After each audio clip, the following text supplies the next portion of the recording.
వారాహి ఏకాదశ దీక్షలో ఉన్న AP deputy CM Pawan Kalyan సమాజ క్షేమాన్ని, దేశ సౌభాగ్యాన్ని ఆకాంక్షిస్తూ ఆదిత్యుని ఆరాధన క్రతువులో పాల్గొన్నారు. మంగళగిరిలోని జనసేన కేంద్ర కార్యాలయంలో ఆదిత్య యంత్రం ఎదుట ఆసీనులైన జనసేన అధినేత ప్రత్యక్ష భగవానుణ్ణి వేద పండితుల మంత్రోచ్చరణల నడుమ పూజలు నిర్వహించారు. జగత్తుకి వెలుగులు ప్రసాదించే ఆదిత్యుని నెలకో పేరుతో ఆరాధిస్తారు. కాలాన్ని అనుసరించి సూర్యుణ్ణి ఆరాధించే రూపాలనే ద్వాదశ ఆదిత్యులు అని చెబుతారు.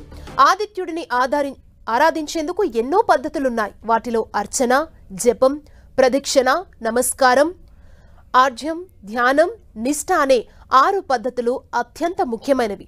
నిత్యం సూర్యుడికి 6 పద్ధతులు భక్తి ప్రపత్తులతో నిర్వహించే వారికి సర్వకార్యాలు సిద్ధిస్తాయి. ఆరోగ్యానికి ఆదిత్యుని ఆరాధనను మించిన దివ్యమైన ఔషధం లేదు. 40 రోజులు, 20 రోజులు, 12 రోజులు ఆరాధన నిర్వహిస్తారు. ఏకాదశ అంటే 11 రాత్రులు పూర్తయ్యాక 12వ రోజు దీక్ష విరమిస్తారు. ఇందులో భాగంగా పవన్ 11 రోజుల దీక్షను చేపట్టారు. సకల కార్యాలకు ఆదిత్యుని ఆరాధన అత్యుత్తమమని ధర్మశాస్త్రాల్లో ఉంది. ఆదిత్యుని నిత్యం పూజిస్తే పూర్వజన్మ పాపాలన్నీ నశిస్తాయి. దీర్ఘకాల అనారోగ్య సమస్యల నుంచి ఉపశమనం పొందుతారు. మనసులో కోరుకున్న మంచి కోరికలన్నీ నెరవేరుతాయి. అపమృత్యు భయం తొలగిపోతుంది.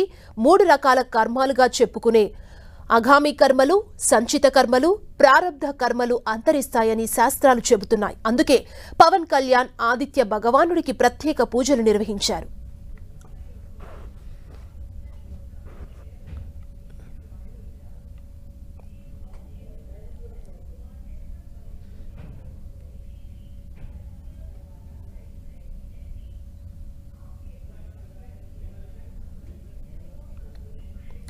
మనం చూడొచ్చు పూజా కార్యక్రమాలు AP deputy CM Pawan Kalyan నిర్వహిస్తున్నారు.